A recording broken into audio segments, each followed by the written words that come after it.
Good morning, everyone. This is Julie McDonald with Microcom Technologies, and I'd like to thank all of you for attending today's webinar with MetaGeek.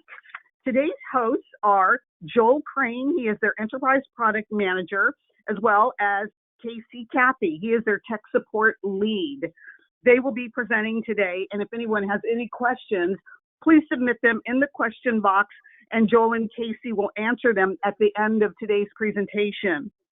Joel, Casey, thank you so much for being with us today. I'm finished for now. Please go ahead and take it on over.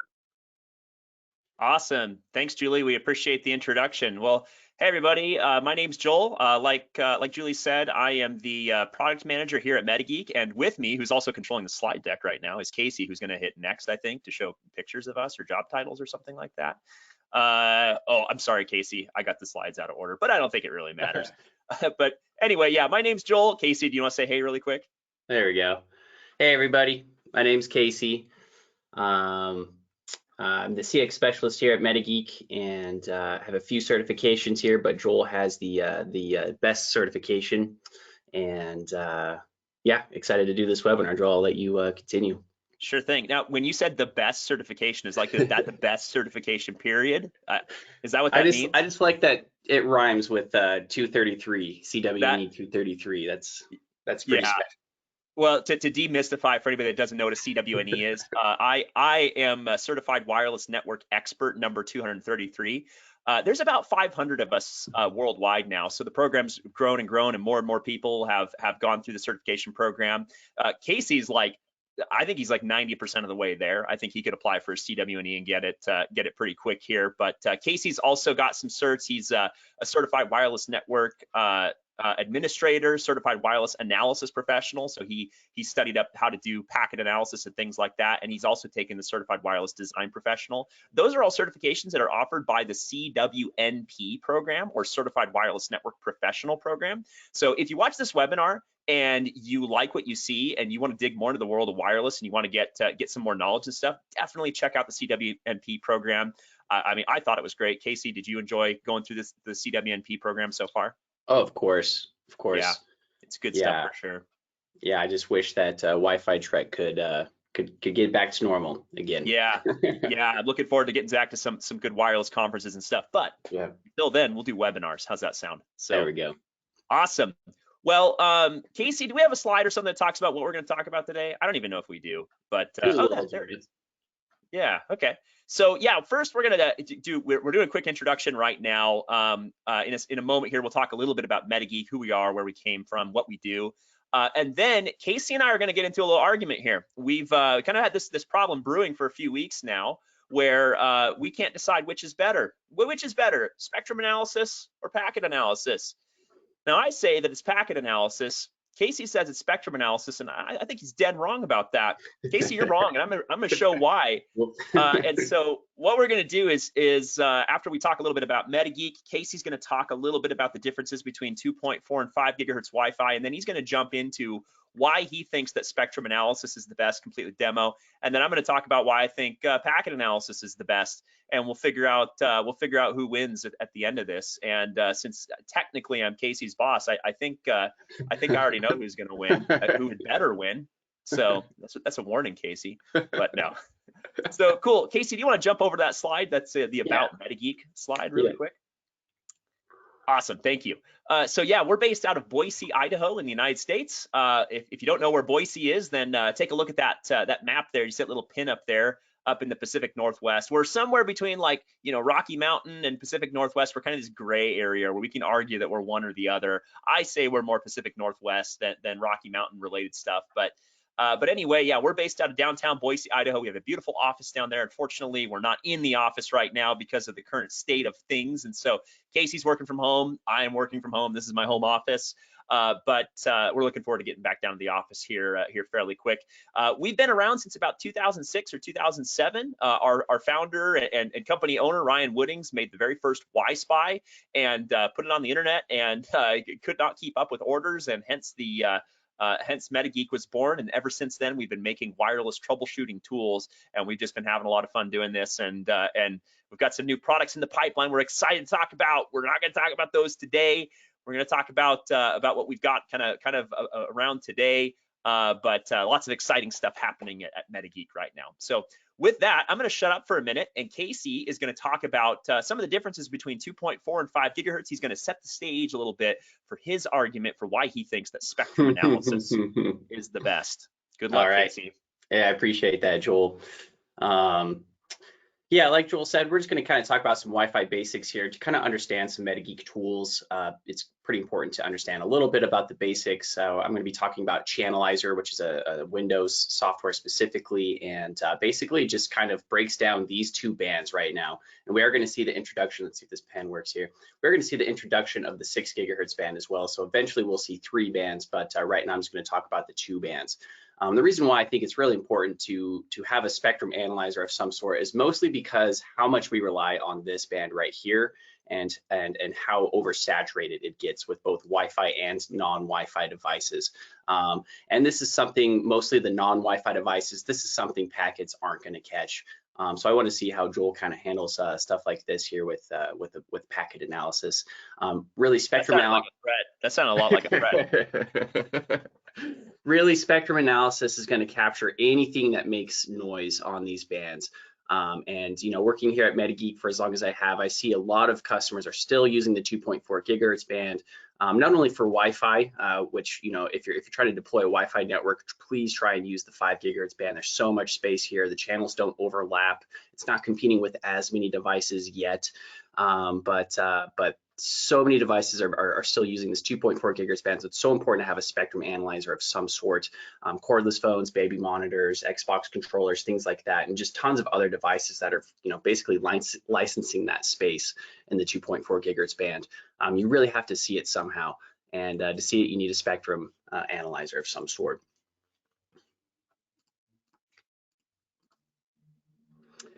This is a really good graphic to kind of shows what a spectrum analyzer looks like. This is, of course, maybe something like with the basic Wi-Fi scanner. You kind of see what networks are around you, maybe see some channel overlap.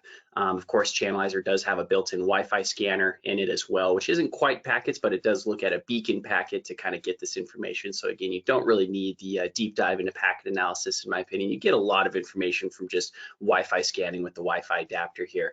But what you get even more if you plug in a Wi-Fi DBX is you get the spectrum information. So if you're deploying a network here on channel 11, of course, you wouldn't really want to do that because, of course, as you can see, this red signature over here on the right-hand side kind of bleeding into channel 13 all the way into the 2.4 gigahertz band. It's just wreaking havoc, right?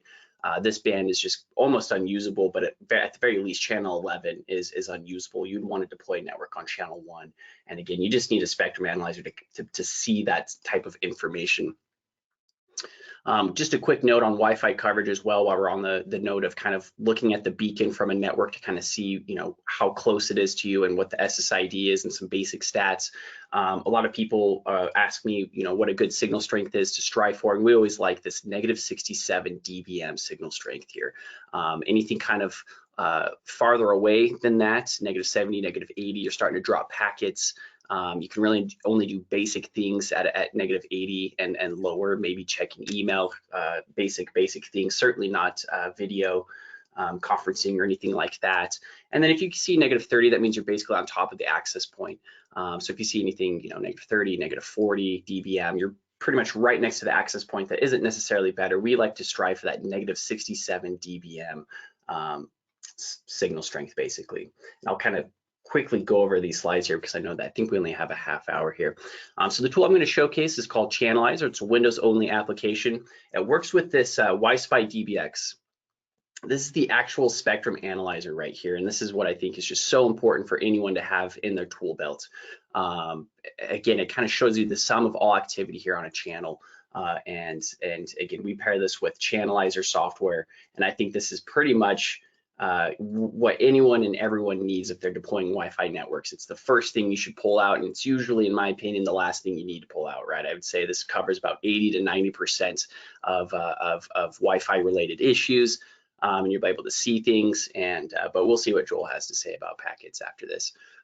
Just a quick note, kind of like what I said, I think that starting with layer 1, which again is the radio frequencies, the raw RF, that's what I recommend doing. Make sure it's not, you know, a source of interference causing Wi-Fi issues. Make sure it's you know, something like that isn't occurring. Make sure it's not an oversaturated channel. And then we'll move to the layer 2, the packet layer, which Joel will talk about here.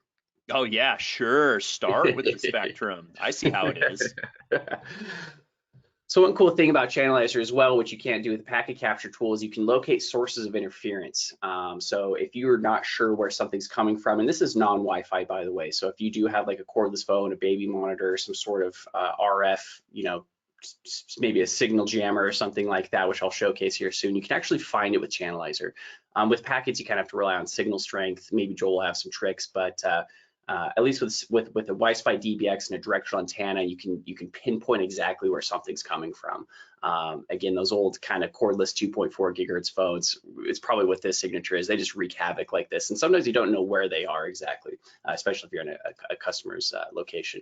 Here's the directional antenna that attaches to the Wi-Fi. The Wi-Fi comes with an omnidirectional antenna, but you can remove that and kind of directionally locate those sources of interference.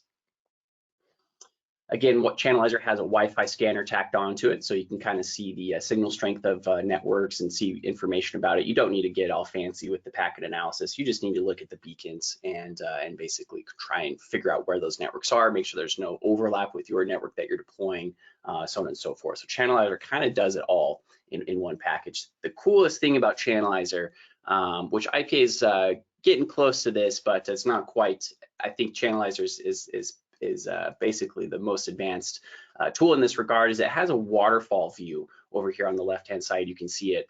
You can actually go back in time and take a look at the spectrum and the Wi-Fi scanning data. You can fast forward, you can kind of pause it and see, you know, maybe what a source of interference was. You can save these recordings, send it over to someone else with Channelizer. They can open it up in theirs and kind of poke around and see what's going on. In fact, customers send me their WizX recordings all the time, and I'll kind of, you know, I have this complete view of what's going on with their network. You can even right click in the waterfall and add notes as to where you are, which really helps me out consulting wise, because I say, okay, you know, if someone tells me they're in the library or something at this point, or maybe they're in this certain room, I can give them really detailed consulting advice because of this DVR, which with the PCAP file, which, you know, Joel's going to showcase, it's kind of a little more difficult to get that level of detail, but we'll see if he has any more tricks again. Just another. I have tricks, Casey. Yeah, I have tricks. Another quick note is report builder accessory comes with Channelizer, and this just makes you look really, really professional. I probably won't have time to demo this tool today, but it makes you look really, really professional when you hand a report that shows the spectrum. One other point I'll make about why I think spectrum analysis is more important than packet analysis is packet analysis is really, really complicated. It's hard for even us, you know, with wireless certs to kind of wrap our heads around some of the protocol.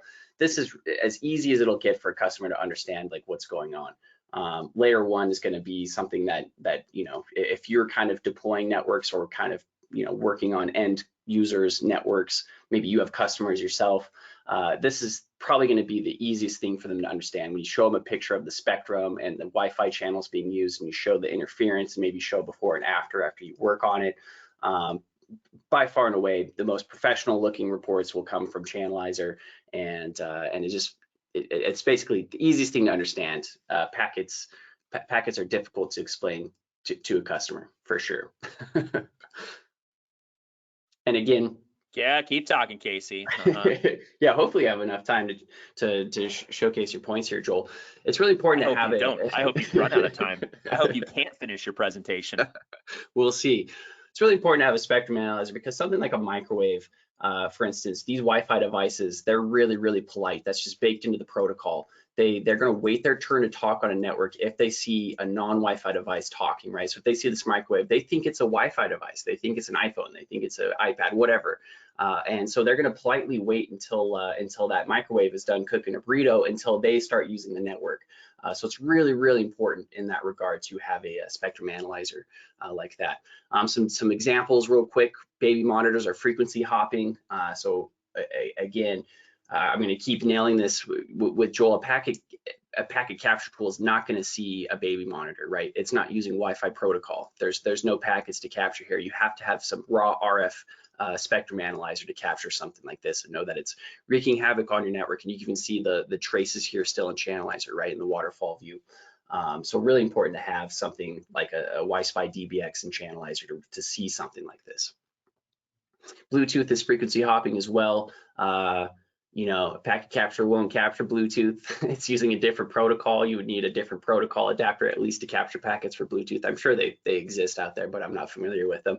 Raw RF is just the way to go here. You can see exactly what's going on with the you know, if there is a lot of Bluetooth. This is pretty rare. I don't see this a lot, but you do see the Bluetooth light signatures pretty much every time you open up Channelizer. In fact, when I open up Channelizer, you'll see Bluetooth just because I have Bluetooth devices around me. Usually it doesn't affect. Yeah, I'm going to put down the facade of being angry with you for a second and just say that I think it's hilarious that Bluetooth, just by pure coincidence, looks like blue teeth on a spectrum. I think it's just funny. That's how I thought that Bluetooth got its name, actually, when I first saw this. I was like, oh, that's why it's called Bluetooth, but no, that's not the case. It just happens to be that way. It is kind of nice. Nice. Here's the old video camera. You don't see these very often anymore because of how, well, mostly because Nest kind of revolutionized turning it on the Wi-Fi network. So most cameras are now Wi-Fi signatures and they're on the network themselves, and they still are red. They still eat up tons of utilization, but they don't look like this kind of crowned thing. But you do see these out in the wild still, and it's important to have a spectrum analyzer to kind of see what's going on. So I guess nowadays a protocol analysis tool like what Joel's going to talk about will see most cameras, but it still won't catch these old school analog video cameras here that just very, very noisy and interesting looking, scary looking. Protocol analysis 1, spectrum analysis 0, sort of, kind of.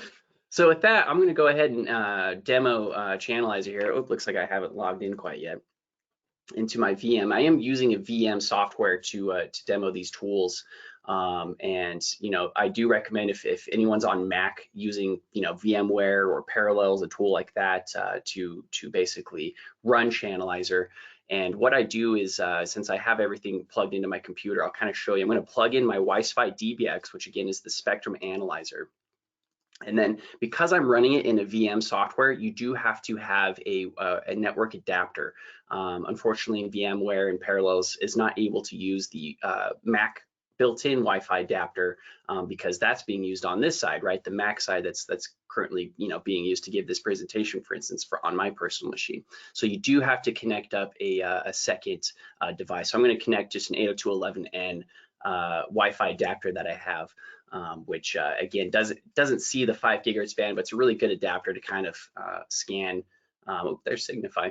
Good adapter to kind of scan and see what it's like if I only had a 2.4 gigahertz only adapter, which a lot of customers and a lot of laptops only have a 2.4 gigahertz adapter. So I like having this adapter plugged in to kind of see what step in the shoes of those customers because that's one thing to be aware of is check and make sure that your adapter is dual band if you want to see the 5 gigahertz information in tools like Channelizer or Insider.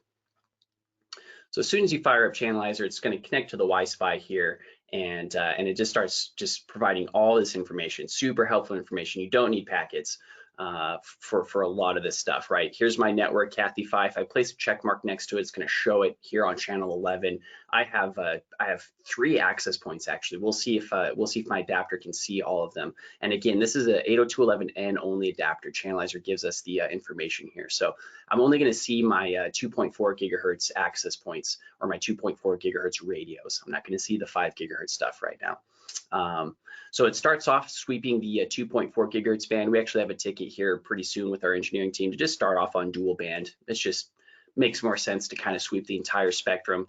You know, I think back in the old days of Wi-Fi, the 2.4 gigahertz band was where most of the spectrum analysis work is done. Because as you can see, you know, I live in a not even that busy of a neighborhood, and it's still somewhat busy. There's still quite a bit of traffic occurring on the 2.4 gigahertz band over here for me. So really important to have a tool like this and a Wi-Fi plugged in to kind of see what's going on. And then of course you can flip to the 5 gigahertz band here if you click the arrow in the top left corner. Again, I don't have any network information, so you're not seeing the ziggurats because my Wi-Fi adapter is blind to those, but I still can see spectrum. And as you can see, the 5 gigahertz spectrum is pretty clear. We typically don't see a lot of activity. I will say there's some interesting activity occurring right here in between channels Uni 2 and Uni 2E. Not sure what that is. That's some unlicensed spectrum. I believe that's not really licensed to Wi-Fi, but I've never seen that before. I'm curious what that is. I think we do have some construction going on nearby, and that can certainly elevate the noise floor.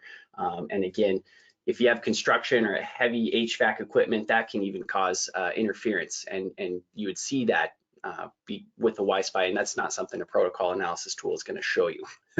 Interference from an HVAC or from construction or things like that. So I see a little network here on channel 1. This looks like my neighbor's network here. Again, I don't need a protocol analysis tool to see Warren's network here and some data rates and kind of what he's capable of and the signal strength, things like that. So really, really nice to have a tool like Channelizer that just does some basic beacon scanning here where I can kind of see all my neighboring networks here. And place check marks next to them if I want to analyze them and look at them a little bit more. Pretty much this is all I need. If I needed to deploy network, I'm pretty happy with my channel selection here on 11. As you can see, I'm pretty much the only neighbor or the only person in this neighborhood on channel 11. So I'm pretty happy with my selection here. But here's where Channelizer really, really shines. So we've kind of, let's say maybe I'm at a customer site who has been complaining of intermittent issues. We don't really know what's going on, but we come in with a tool like Channelizer, we walk around. So far the spectrum's nice and clear. We see this blue color here, which basically just means less than 10% of the spectrum is being used. And then we have something like this occur. And you can probably see in the top left corner something start to happen here. In the waterfall view, you can kind of see a red line start to occur. You can see this current trace here, something starting to occur. And this has kicked me off a webinar before, so hopefully I'll stay with you guys because this is a very strong signal here. And I'm going to actually kind of, instead of looking at the last 2 minutes, I'm going to actually just pop this up and look at the last few seconds or so. So here's the last 28 seconds. I'm just going to jump straight to the chase here in this waterfall graph. Again, it's like a DVR. It's always being recorded, and something happened, right? The only network now that I can see is my network, my Cathify network. My neighbors are all just completely gone. Those beacons are hidden. In fact, they probably can't use their Wi-Fi in the 2.4 gigahertz band right now. So hopefully they have dual band access points and they continue to use the Wi-Fi. And with that note, I'm going to actually remove this source of interference, which again, this is not something a packet capture tool is going to be able to show you. This is a non-Wi-Fi interferer that I'm plugging in here and unplugging to kind of show what intermittent interference looks like. And again, with the tool like Channelizer, you can go back in time and take a look at it and say, okay, what is this? And we have a pretty cool interferers library here where you can kind of click and drag up and see, okay, it's not an 802.11b signature. It's not a 40 megahertz wide network. It's clearly non-Wi-Fi. What's pretty cool about this is you can pick and choose and kind of see what it is. Here's that cool Bluetooth signature you can overlay and kind of see where the Bluetooth is. Yeah, this is actually a signal jammer that I'm plugging in and out. And it's supposed to emulate. I think it's supposed to emulate an RFID reader, so it kind of looks like this signature right here. And if you scroll up or down, you can actually flatten it or kind of make it taller if it kind of change the amplitude a little bit. So that's what it's supposed to be. And again, as you can see, it completely knocked out my my neighboring networks. A packet analysis tool wouldn't capture anything with something like this on the network, and it certainly wouldn't capture this. And so again, this is probably why I think Channelizer is so important, because you have to just start with this first. You have to see what's going on with the spectrum and catch the non-Wi-Fi stuff, because as you can see, this completely knocked out the neighboring networks, where if I go back before it, you'll see those networks start to populate again. They had a lot of time and space to breathe. In fact, if I go back to real time here, they're back again. The neighbors can use their networks, their Wi-Fi on channel 6. But again, during this moment in time, you have to have a tool like Wi-Fi DBX and Channelizer to really see this stuff. And this happens all the time. I've heard a lot of stories from customers. But Joel, hopefully I gave you enough time there to talk about why you think packet analysis is more important than spectrum. You didn't give me very much, and I'm pretty sure that was on purpose. I think now I know you're probably not motivated to do this, given the hostile nature of our relationship on this webinar. But would you be willing to pass screen share over to me? Oh, of course, of course. So I guess I'll let you do that. Do a hostile screen takeover here. Let's see here. All right, you see a slide? You should see a slide. So see it. Cool. All right, I'm gonna explain to you why I think that protocol analysis or packet analysis, they're the same thing. Why I think that is better.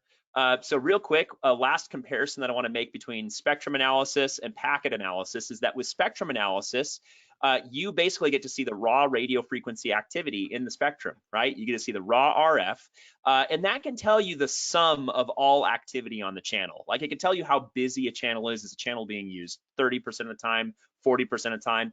But with packet analysis, you get to see the details about what is going on that channel. So it gives us a much richer look at what is actually happening on the channel. So let me explain with a little bit more detail. Wi-Fi devices use a system where they send data packets and receive acknowledgement packets as part of how they talk. So basically, here's what a Wi-Fi conversation looks like. If an access point needs to send some data to a client device, the first thing it's going to do is it's going to perform a clear channel assessment. It's going to listen and see if there's anything talking. And so it'll listen and check to see if there's anything talking in the spectrum. Now, if there's like a wireless video camera or a baby monitor or something like that, it might hear that device and it'll back off. It'll wait for an opportunity to talk. But if there's nothing talking on the channel, it will transmit its data, and then the client device will check the data to make sure it understood that. It'll say, yep, check, I understood the data, and then it will reply with an acknowledgement. So it's this constant process of sending data, receiving an acknowledgement, sending data, receiving an acknowledgement. Now, there's a couple of things that can go wrong here. Let's say that our device starts to transmit. And so let's say that our access point starts to transmit its data, but something else interrupts it. Something else transmits on the channel at the same time, or maybe the signal strength's just really bad for the client device, and so it doesn't hear it very clearly. For whatever reason, let's say the client device does not understand the data that it just heard. Well, if it doesn't understand that data, it's not going to transmit the acknowledgement. It's just going to do nothing. So then the access point's going to go, okay, well, I never heard the acknowledgement back from the client device, so it must not have received the data frame. So it'll transmit the data over and over and over again until finally the laptop hears it, understands it, and replies back with an acknowledgement. Now, anybody that's got kids understands how this works. You know, kids will just transmit over and over and over and over again until you give them some kind of acknowledgement. It's the exact same way with Wi-Fi, the exact same thing. So let's take a little bit more of a broad look at this concept, because we all know it's not just one client and one access point on a channel. It's usually multiple client devices, multiple access points even. Let's say that this phone is transmitting data to this access point. While that transmission is occurring, everything else on the channel has to shut up and be quiet and wait for its turn to talk. Only one thing gets to talk on the channel at a time. And the speed at which devices talk is really important too. Let's say that we've got a client device that's way on the edge of the coverage cell, so signal strength's really bad. It might have to slow down and use a very slow, very old data rate to transmit to make sure that it can be heard by the access point. So let's say that this phone is only transmitting at 1 megabit per second. Let's say that there's another phone that's nearer, it's a lot closer by, so it's able to maintain a faster data rate. It's able to hit 54 megabits per second reliably. The problem here is that this device is going to take 54 times longer to transmit the same amount of data as a device is talking at 54 megabits per second. So this device on the edge of the coverage cell is basically the slow kid in the back of the classroom. You all know who I'm talking about. There's always this guy in every class or anything, any group discussion, anything you've ever had, that they raise their hand really slowly and you're like, oh no, here we go again. It's happening. And they go, Teach, I had a question about this particular topic, and I'm so glad that you brought this up today. You're just like, dude, just spit it out. What is your question? It just takes them forever to ask their question, right? That's what this 1 megabit per second device is doing. And so slow devices consume more time on the channel. And that's something that packet analysis can show us. It can show us how much time devices are consuming on the channel. Now, before we get into a demo, one last thing we need to do is we need to talk about the different types of packets or frames. Frames, packets, same thing. Frame is a much more correct term, but we call them packets all the time. There's 3 different types. There's management frames, control frames, and data frames. So just real quick, I'm gonna give you a real quick look at what these different 3 types of frames are and what they do. Now, management frames help stations join and leave the wireless network. For example, Casey was showing you that in Channelizer, we were showing you beacon frames. That's actually a little bit of packet analysis actually happening in Channelizer. The packets are coming from the Wi-Fi adapter. Beacons are announcements that a network exists. They'll say, hey, I'm Joel's network. I'm here. I support these data rates. I support this type of encryption. You can connect to me. And those beacons happen over and over and over and over again to advertise that there is a network available on that network. Probes are used by client devices to look for networks. So for example, my iPhone will go, hey, Joel's network, are you there? And then Joel's network will reply with a probe response and say, yes, I'm Joel's network. I'm here. I support these data rates. I support this type of encryption. You can connect to me. And then there's authentication and association frames. These are part of how devices get connected to a network and how they set up security and things like that. But they're all management. They all manage stations joining and leaving a wireless network. Next are control frames. Control frames control the radio frequency medium, and they make sure that other types of frames get delivered, like an acknowledgement. You saw that earlier. We were going data, acknowledgement, data, acknowledgement. That's a control frame. An acknowledgement is just one of our types of control frames that are out there. Next, we've got data frames. This is the whole point of the wireless network. This is so we can actually move data frames. Now, there's quality of service data frames, there's null data frames. We're not going to get into that today. The important thing to know is that data frames are the actual frames that move the data on the network. That's the stuff that actually makes it past the access point and onto the wire and out to the internet or wherever it's going on the network. So traditionally, the way that we did packet analysis was with a tool like Wireshark. The problem with Wireshark is that it basically gives you this giant list of packets, and yeah, there's a bunch of packet information here, but it doesn't give us a good sense of time. It doesn't tell us who talked slow, who talked fast, who repeated themselves all the time. It doesn't give us any of that stuff, and that's where IPA comes into play. So what I'm going to do now is I'm going to jump into IPA and show you what it can do, and namely why it is so much better than packet analysis. So one thing I'm going to do here is I'm going to take a look in Channelizer really quick. And right now we can see, okay, here's all my wireless networks. We can see there's some traffic going on. And what I'm going to do is I'm going to hide all my networks really quick so we can just focus on the spectrum. Actually, let's show, I'm going to drill down to PotatoFi really quick here because this is the network that I'm using. So there it is. We can tell there's beacons there. So I'm going to show you what it looks like when we move a bunch of traffic through the air and look at it with a Wi-Spy. So here we go. I've got my my old Google Nexus 7 here, my old standby. This thing's been around since 2013. And I just kicked off a throughput test to a local throughput test server on my network.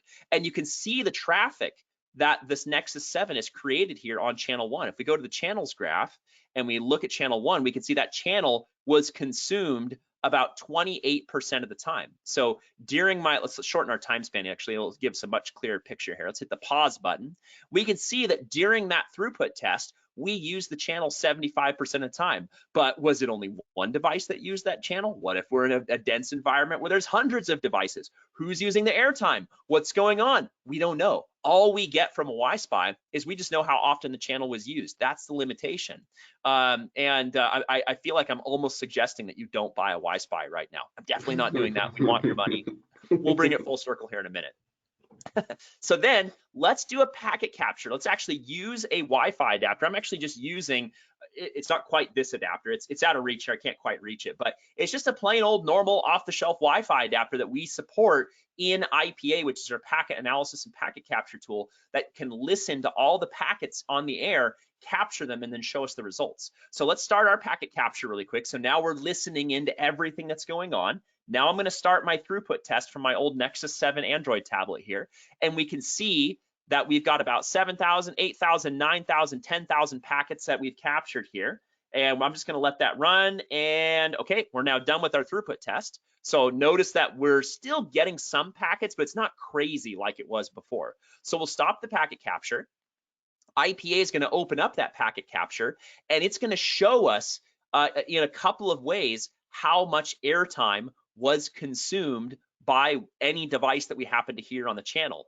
So what we've got here is we've got this multi-layered pie chart. Now this pie chart shows us how much airtime was consumed throughout the capture, and it's got multiple layers here. So we're going to start with the innermost layer. The innermost layer is the network name. In this case, the network name is PotatoFi on the 2.4 gigahertz band. We're in Idaho, so you know, PotatoFi. And then we can see it. There's another network here called Sully's Wi-Fi. There's another one here, Manjaras, which is one of my neighbors. We've got Damin 2 here, Netgear 30, you know, all the usual suspects of different networks that are all on this channel. And we can see that PotatoFi took up about half of the airtime that was used. Of all the airtime that was consumed during this packet capture, PotatoFi was responsible for almost half of the amount of time that was used. So now we can go one more layer down. Now we can see which access point on that network used the airtime. Now I only have one access point on this network. It's one of my old missed access points here. Not old, it's perfectly current, perfectly new missed access point. But I've had it for like a year, so you know it's old, right? And we could see that there's 3 clients that talked on this access point. There are 13,000 packets, and the retry rate was about 30%. So 30% of the time, devices had to repeat themselves when they were talking to this access point and when the access point was talking back to the clients. So then we go one more layer down, and now we can see the actual clients. Now I only have one client that actually did anything on this network. So we only have this one right here, but you can see this ASUS device here. We'll go highlight that. Here's our ASUS device. We can see that the retry rate for this device was 30%. So that's where our retry rate came from. This is my Nexus 7, my old Android tablet. So now what we can do is we can look on the outermost layer, and this will show us what we actually did with the airtime that we used. And so this ASUS device used about 1/4 of the airtime, and of that airtime that was used, look at this.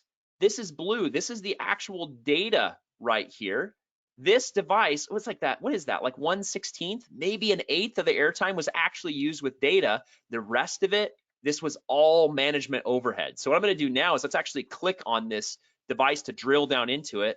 The majority of the airtime was with management overhead. There's our acknowledgements that I was talking about earlier. There's some other management frames like request to send and clear to send, and some block acknowledgement requests and things like that, and a bunch of other stuff here. Oh, here's some normal acknowledgements. The majority of the time was used sending management overhead and not actual traffic. And so if you're wondering, why is the performance not great? Why is it that I have an access point here that's an enterprise grade access point from one of the best enterprise vendors out there, and I'm only seeing 22 megabits per second to my local network, not even out to the internet, my local network? This is why. It's because we're sending so much time doing management overhead instead of moving actual data. We can get even more details though. If we click on the packet view, we can actually see that conversation unfold. We can see where the access point, we can see where the access point transmitted the data. So we can see where it transmitted data to the client device, and then we had a block acknowledgement and to say, yep, received the data. More data was transmitted. We have another acknowledgement, yep, received the data. And then we said, hey, can we send? Yes, you can send. Here's the data. Hey, can we send? Yes, you can send. Here's the data. And here's our acknowledgement. We can see that conversation unfolding. We can also see whenever there's retries. We can see that our access point tried to send some data to the client device. The client device never acknowledged it. And so we had retries. It went try, retry, retry, retry, retry. Hey, can I send? Yes, you can send. Try, retry, retry, retry. You can actually see the conversation unfold, and you can see exactly what happened. And so that, my friends, is why I think that packet analysis is way, way better than spectrum analysis, and that spectrum analysis is dumb and that you shouldn't even do it. And if Julie tries to sell you a spectrum analyzer from us, just don't even bother. That's just dumb. Don't buy that. Instead, you should get IPA, because IPA helps you identify the top talkers. Who is talking a lot? Who's having slow and inefficient conversation? It can help you identify problem devices. It can help you find devices that are repeating themselves all the time. And I didn't show you any of this stuff, but it'll also give you expert tips about what's going on in your network. And you can even send data over to Wireshark, and so you can use IPA as a really powerful filtering tool. And Channelizer and WiSpy, they don't do any of that. They just don't do that. And so I think Channelizer is dumb. No, it's complicated. We're doing a terrible job of selling our product here, aren't we? Terrible job. Okay, what is my actual opinion? Jokes aside, Casey, what is your opinion? Which is better, spectrum analysis or packet analysis? Just give me your honest opinion here. Let's put our differences aside for a minute and really talk this through. I think they're both important, but I still maintain my position that 60, 70, 80% of the time you can solve the problem with the spectrum analyzer.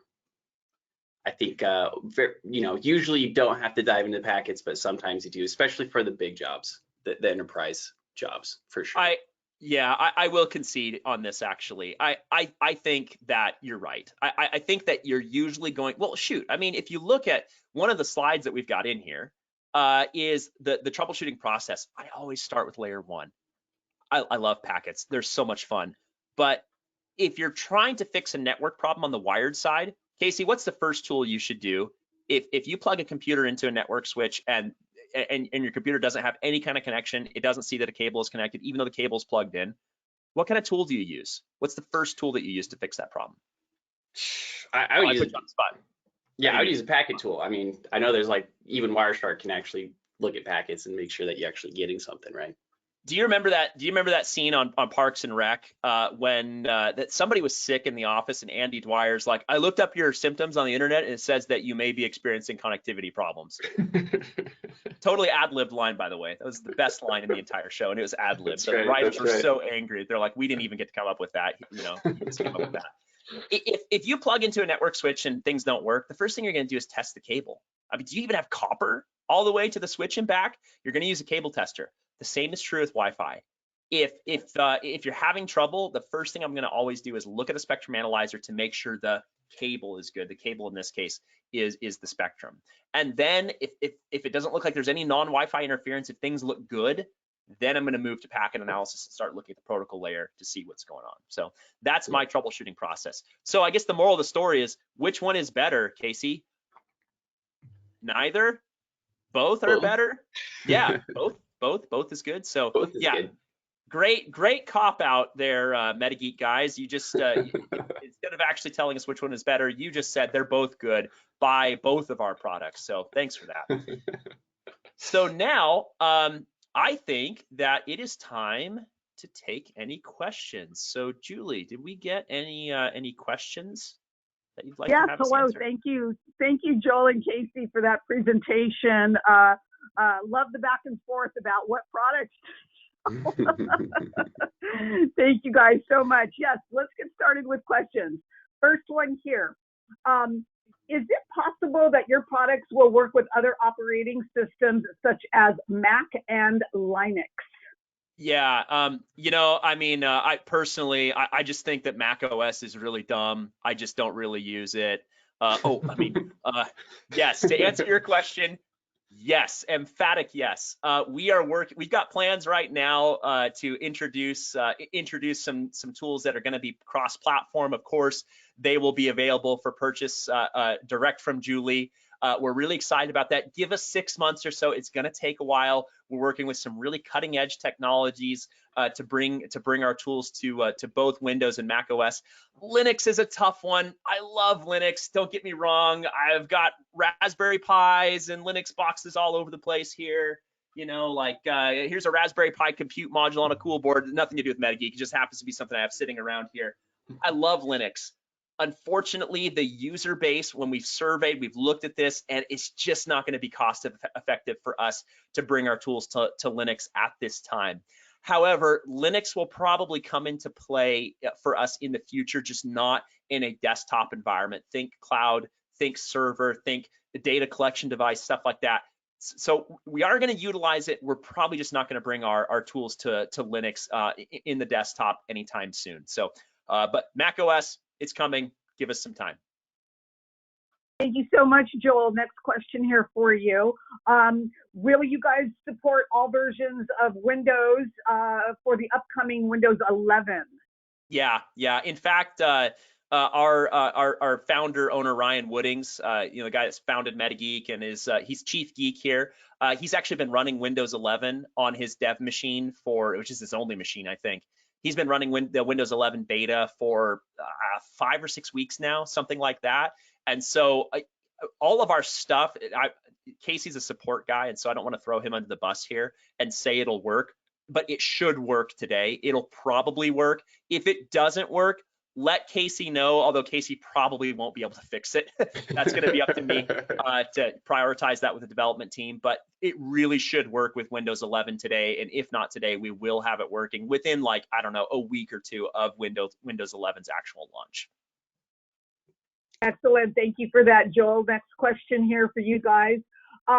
Will the analyzer pinpoint the physical location of each device, or just the fact that a device is there? That is a really good question. So earlier, Casey demonstrated the device finder function.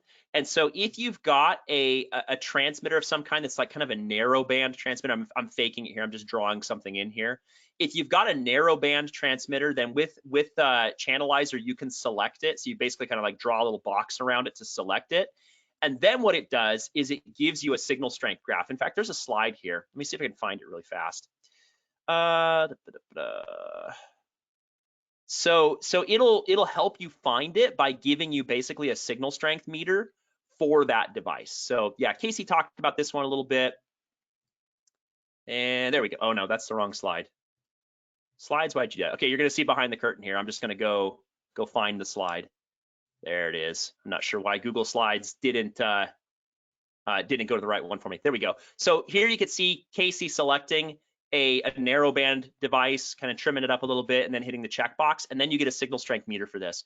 You play hot and cold. You walk around, look around back and forth, walk around and wait till you see the signal strength kind of peak, and then you know, okay, it's really, really close by. So it doesn't actually put it on a map for you like some site survey tools might do, but this is a really, really efficient way to find narrowband non-Wi-Fi devices like cordless phones and wireless video cameras and things like that. Thank you so much for that, Joel. Next question here for you. Will MetaGeek ever do something like partner with another company, such as Ubiquiti, for example, for their access point or routers to change channels if your device detects a high interference or a busy area? Oh yeah, that's a really good question. You know, we have kicked around this idea for years now of what if you could take spectrum analysis data and get it into your wireless network infrastructure? What if you could talk to your Ubiquiti cloud key? What if you could talk to your Cisco WLC? What if you could talk to the Mist cloud and kind of give them some RF information to work with? We would love to do that. It would require very, very close cooperation with the access point vendors. And so I haven't gotten into those conversations, but if you know somebody that would love to talk, please, please, please feel free to pass my email to them. It's just joel@metageek.net. I would be more than happy to talk with infrastructure vendors about integration. And in one of our new tools that we've got coming up, probably looking at about 6 months until we're coming out with that tool. You know, Julie's going to do webinars and all this stuff about it when we release it, so that she could sell it. But I am looking very closely at integrating with access point vendors for that. So I've been actively reaching out to some. And so I've got a couple bites, and so I'm going to keep working on it and try to get as much integration as possible with our AP vendor friends. Excellent. Thank you, Joel, for that. Next question here for you. Will the existing Channelizer fully support 5 gigahertz, etc.? Yes, it does. It does fully support 5 gigahertz today. So the Wi-Fi DBX does support both 2.4 and the 5 gigahertz band. I think you may have been asking about the 6 gigahertz band, because that's the band that's on everybody's mind now. The FCC just opened up a massive slice of spectrum. I mean, just a gargantuan size slice of spectrum for us to use for Wi-Fi, and Wi-Fi in that band is going to be called Wi-Fi 6E. We are looking very, very closely at what we can do to support that band. It would require new hardware. We're probably a little ways out on that hardware, but we plan to have support for 6 gigahertz in Channelizer at some point. It's just a matter of time. Excellent, thank you. Last question here for you. If we need to reach out to MetaGeek for customer or technical support, would we reach out to Casey? Yes, absolutely. And you can reach Casey at support@metageek.net. Right, Casey? Absolutely. Thank you guys for answering all those questions for us today, and thank you to everyone for attending today's webinar. And if anyone has, of course, any further questions, feel free to contact your sales rep here at Microcom or email us at sales@microcomtech.com. And if you wish to view any of the products mentioned or shown here today, please visit us at www.microcom.us. And remember, this webinar has been recorded and will be uploaded to our Microcom YouTube channel so you can view it again. Thank you, Joel. Thank you, Casey. Appreciate it. And we will have another webinar to see what's coming around the corner next time. Have a great day, you guys. Thanks, Julie. Bye now. Bye-bye.